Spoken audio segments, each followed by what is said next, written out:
May bagong usapin na naman na umiikot sa X or dating Twitter na talaga namang kinagulat ng maraming crypto enthusiast, trader at pati na rin ang mga meme lovers. Ayon po sa isang sikat na crypto influencer na si Willy Wonka XRP, prinidik daw ng sikat na animated show na The Simpsons na si XRP ay aakyat ng todo hanggang sa presyong $100,000, habang si Bitcoin naman ay babagsak sa presyong $1. Kaya yes po mga ka-crypto, narinig po ninyo yan ng tama. Sinasabi raw ng episode na ito ng The Simpsons na si XRP ang magiging bagong world currency at si Bitcoin ay magiging zero. Pero teka, totoo nga ba ito? May basihan ba? O isa lamang itong panibagong clickbait na nagpapalakas ng ingay sa crypto space? Kaya yan po ang siyang ating pag-uusapan sa video na ito, pero bago po tayo magpatuloy ay pakibasa na lamang po muna ang disclaimer dito sa ibaba ng ating screen. Ayan, simulan po natin sa unang katanungan kung totoo bang pinakita ito sa The Simpsons.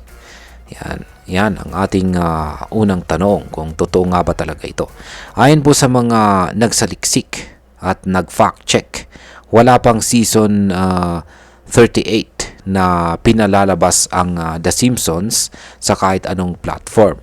Base po sa Fandom Wiki, ang season 38 ay hindi pa nagsisimula at nakataktang ipalabas pa lamang sa fall 2026. Ibig sabihin nito ay walang ganong episode na napanood ang publiko. Walang trailer, walang official na teaser at saka walang kahit anong ebidensyang nag-validate ng claim na ito. Kaya malinaw pa sa sikat na meme ni Homer Simpson kung saan ay wala pa ito, Homer Simpson, kung saan ay wala pa ito sa totoong The Simpsons series. Yan. Ngayon ay saan ba galing ang balita na ito? Ang source po ng balitang ito ay isang ex-post mula po dito kay Willy Wonka XRP.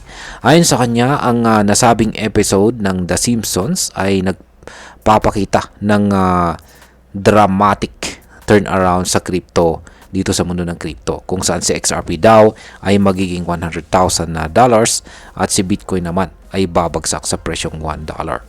Pero kung titignan po natin ang buong post, parang hindi po ito seryoso.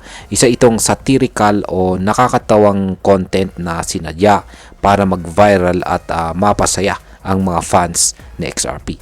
Mahilig kasi ang crypto community sa ganitong klaseng content, yung tipong outrageous at imposibleng mangyari para lang mapag-usapan. Ngayon ay may history ba talaga ang The Simpsons sa mga accurate na predictions?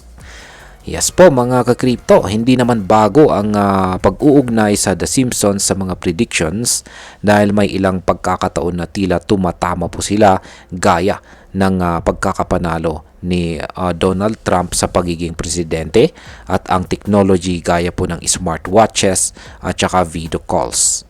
Pero take note, ang mga ganitong pagkakataon ay masasabing coincidence lamang. Sa dami po ng episodes at ideyang pinapakita ng The Simpsons, natural lang na may ilang tumama sa tunay na buhay.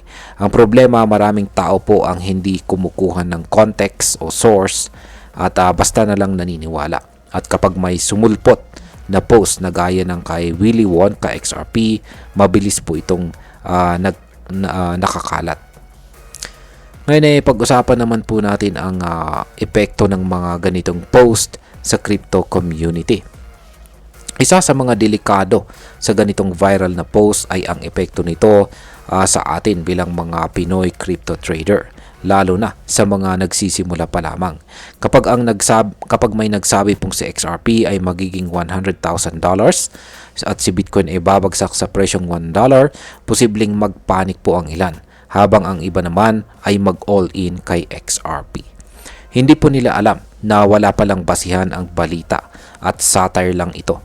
Ito ang isang classic example ng misinformation at gaya ng maraming beses na nangyari na sa crypto, ang ganitong hype ay pwede pong magdulot ng FOMO or fear of missing out na nagiging dahilan kung bakit marami ang nalulugi. Tandaan po natin na sa crypto, information is power. Pero kung mali ang impormasyon, disaster ang kapalit. Ngayon ay ano po ang dapat nating gawin bilang mga Pinoy crypto trader at investor sa ganitong balita? Bilang mga Pinoy na parte ng crypto community, importante po na tayo ay maging mapanuri at huwag po tayong agad maniwala sa mga trending post, lalo na kung galing ito sa unverified na source. Kung nakita po natin na isang kilalang influencer ang nag-share ng sobrang nakakalokang claim tulad po ng XRP will hit $100,000 or Bitcoin will crush to $1, dapat agad po nating tanungin ang ating sarili kung may proof ba ito, galing ba ito sa official source. Kaya yan. Pangalawa ay wag po nating gawing basihan ang investment. Wag po nating gawing basihan ng investment ang mga memes. Hindi po porket nag-viral ang post ay ibig sabihin noon ay may laman o katotohanan ito. Ang meme culture ay bahagi po ng crypto. Oo, pero wag po nating kalimutan na pera natin ang nakataya. At bilang panghuli, ang masasabi ko naman tungkol dito ay sa personal kong opinyon, itong balitang ito tungkol sa prediction daw ng The Simpsons ay katuwaan lamang talaga. Isa itong satire na sinadya para mag-viral. Pero ang tunay po na aral dito ay hindi kung magiging $100,000 itong si XRP, kundi kung gaano po kabilis kumalat ang maling impormasyon sa panahon ng social media. Bilang content creator at taga-subaybay ng crypto, mahalaga po na magsilbing tulay tayo ng tamang impormasyon. Hindi po natin dapat hayaang maging biktima ang mga kababayan nating Pinoy sa hype, lalo na kung wala pong basihan. Kaya oo, pwede pong umangat si XRP, pwedeng bumagsak si Bitcoin, pero lahat ng ito ay dapat base sa analysis, balita at real-world events. Hindi po sa meme episode ng The Simpsons na hindi naman pala totoo.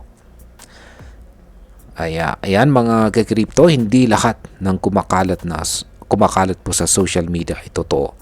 Sa mundong mabilis ang impormasyon, ay mas dapat mabilis din po tayong magsuri or sumuri. Ang post tungkol dito sa The Simpsons na prediction ay isang halimbawa ng fake hype. At kahit nakakatuwa ito sa una, delikado ito kung magiging basihan ng ating investment decision. Kaya, ayan, bilang mga Pinoy crypto trader at investor, dapat po nating pairalin ang ating critical thinking. Mas maganda kung tayo mismo ang re-research bago po tayo mag-buy o mag-sell. At tandaan natin, ang crypto po ay hindi tsamba. Ito po ay science, analysis at saka disiplina. At hanggang dito na lamang po tayo sa video na ito mga ka-crypto. Marami pong salamat sa panonood. Ingat po tayo lagi at God bless po sa ating lahat.